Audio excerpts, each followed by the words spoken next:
Hey YouTube, it's PD. I'm back. Another video on creative process. I had made a video earlier. A guy, Samit, asked me about recording. I think he specifically was curious about how to hook up the new XMG 300. And I went off on a whole start to finish creative process video. Sorry, Samit. Probably never hear from the poor guy again. So I got a response from a guy. Do I mention his name? Pedal Science. He has a really cool guitar pedal channel. I'm not sure if he is a Colombian. Narcos, you ever see that show where they have the tigers running around and stuff? I'm not sure. He's always got incredible pedals, like really cool, nice gear that he's demoing. So that's my joke is I'm jealous because he has the quantity of gear that he has. And I'm sure I'm just imagining all that. Anyway, he liked the video. He made a positive comment and he mentioned about inspiration, that working alone. And see, some people are wired for that more than others, like Roger Waters. He worked good alone. He really did. Say what you want. I know people will go, "Oh, Dark Side of the Moon was the best album," and that was when all four of them were working. Well, Dark Side of the Moon didn't have the emotional impact on me that The Wall did, or the Final Cut. I went through experience of losing my father when I was 15. 9 days before my 16th birthday, my dad died from malpractice. He was choked. It's a bad story. He had cancer, but this nurse forced a tube in his throat to try to suction phlegm. They had given him this medicine that put him in a coma because the doctor went on vacation and a new doctor came in and didn't read my dad's chart. So I was really kind of angry at the world. This was fucked up. My mom kind of lost it, and really horrible time in my family. I ended up getting kicked out of the house for playing bass in a rock band, and I lived in my car. So I had a real rough time. My childhood was bad, and then that middle part was really bad. Well, it wasn't as bad as what was going on before that, but when I met my wife, Gopti, everything turned around, and I'm doing a lot better. So I have all of that kind of pain and stuff to fall back on if I need to summon that in my music. They say about the blues and all that emotional stuff, but really, I think everybody has this creativity wired into them. I don't think it's something that you're born. Now, Pedal Science's comment was, it's a great point about using drum software to get some riff inspiration. And this is where you just go through and you change the drum software and you just play whatever comes to your mind. And for me, that's been a magical free e-ticket ride where it just pours out of me. When I got the drums playing, I listen for a second and then it'll come and I'll play it and move on to the next one. So this is an idea. What you can do is just roll tape. Put your webcam on and just roll it. No one else is going to see this, and you're going to chop it up later. So what you do is you put your drum software on and you get your mix going with your guitar, and then you change drum beat, and then you come up with a riff for that. And you do that, time will compress. You'll be able to do it for an hour. And then later on you can go through that and pick out the bits that worked. One interesting thing is as you're recording, if you can capture the screen of your drum machine so you know to recall which beat it was that you were using is imperative for that method. But I'm going to read this reply. For me, I will have a run where I'm productive. So I will write some songs that I'm proud of, and eventually everything starts running together. I'm repeating myself. The songs all start sounding similar, and I'll realize this, and it plays with my head, and I stagnate and shut down. So for me, that number one thing is not writer's block. It's me fucking with getting in my own head that stops me. Okay, because I find myself repeating myself, because the key for creativity is shutting off all that external stuff that will play with me, that I'll think about while I'm playing. You need to get rid of that, because you're not the best judge when this stuff is kind of just being channeled through you, when your hands are just kind of on autopilot, which is where I'm talking about getting to that point where it is kind of automatic. Okay. So that process of having a real productive, what do they call it, feast and famine, you'll also see this as musicians going on hiatus, going into rehab, or that stay in the hospital for overexhaustion. I take a break for a while, I come back, and then it's fresh, and I'll write something completely different than what I was tripping on before, and have another successful stretch of writing music. So that's how it works for me.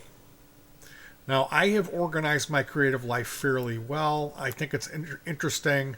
So I want to talk about that, and I'm sure if you're a regular, you know where I'm going with this.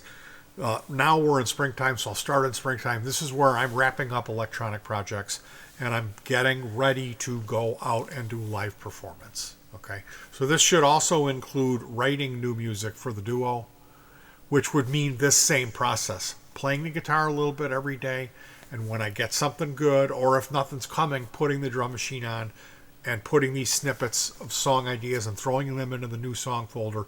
And then when I've got a good amount of those, taking a day and putting together actual drum tracks with a beginning. And if it's for live, if you're just working stuff out, you can just take one drum riff and just stretch it out for 8 minutes and just vamp over that. You can, it doesn't have to be as fancy when you're at the beginning stage, and it might even serve better for you to do that instead of having it change after 8 or 64. One trick that we work well with is to put sound effects in the music, because we're making instrumental music. So we will have a sound effect as a cue for us. When you hear when the donkey goes, that's when you hit the G. Right after that first donkey is the key change. So springtime is preparation for outdoor live performance season, which is summer. That's when the weather's good. Then we end up giving that up around the end of September, when the weather's cold, and then we take a break. And maybe I'll do some electronic project. Maybe I'll just do nothing. If it's a long, hard summer, time off is nice. Then January comes up. Usually there's a lot of prep for the album. January comes up, I do this album, I record this, I do this every year. That recording takes me up till now, when I'm finishing up doing the amp project, or what I'm going to be using in the spring. So I got time to build a pedal in the fall. I got time to build an amp in the spring. And the rest of that time is focused into this process of coming up with ideas and then transforming them into songs, which are either, if they're really complicated, or if it's just for me solo, that ends up on an album, or if it's something more fun and easy, simple, I write that for the duo. So I have 2 outlets, it's twice the work. But a funny thing about my creative process is, often I record something or I write it for live performance, and later on I realize, hey, dummy, you wrote this when you were sitting on your bed when you were 17. You played this riff for about a week. You came up with it when you were just letting it flow, and you all of a sudden found this thing and practiced it, played it over, and turned it into a thing, and then you wrote a B part, then you wrote a C part for it. And you played it for about a week, and then you gave up on it because it didn't fit in with the whatever stupid metal riffs you were playing. The stupid Echo Box riffs I used to play. And that was 30 years ago, and you completely forgot about it, but it came back. So that's another thing that's weird, that kind of speaks volumes about how my brain works with music. That it's like a photograph. It's stored away back there, and it didn't go away. And then I exercise it, and even after I bring it out and say, hey, I've got this piece, here it is, at some point later, when I'm like all happy and I just played it really well, then it'll come to me and I will see myself on my bed. I'll see the bedspread and, oh, you dummy, you wrote that when you were a kid. And that happens a lot. So that's what I'm. The point is that oftentimes we have gold, we have the root, the seed, the impetus of the song, and we just throw it away. We just play it and we go, because we're letting ourselves get into our own head. It doesn't fit in with the parameter of this vision you have of yourself where you're Lars Ulrich or you're, playing for King Diamond, whoever you think you are, Buwana Dick, is a good example. So for me, this tangible spark, these things, we just need to be able to bring them to life rather than let them fizzle out and fade. And that's all just me playing with myself in my head. So the first idea is free. That's how I look at it. Coming up with the first thing is very simple for me. The more challenging thing is to come up with the B part that fits in with it, or the C part, the bridge. And I was always pretty good for figuring out that stuff, especially like endings. Like I was in a band and we would do these songs that had fades and I would go, all right, I would say, hold on. And I would listen to the song in my head and then hear how I would picture the band doing it live. And I would say, okay, this is songs David Bowie, Diamond Dogs. And I would go, let's do this. Dun, dun, dun, ba. And then bam, and we'll look at the drummer for that last hit. And this always came natural to me, even though it seemed to be the drummer's job. So I'm kind of lucky in a sense that I have that wired in to who I am, to be able to figure that stuff out quickly and do that trick where I play things in my head and can change them. And more often than not, I get impatient and I'll just write a B part and not force myself to write the bridge. Because when I sit down and stop and play that thing through my head, the C part comes.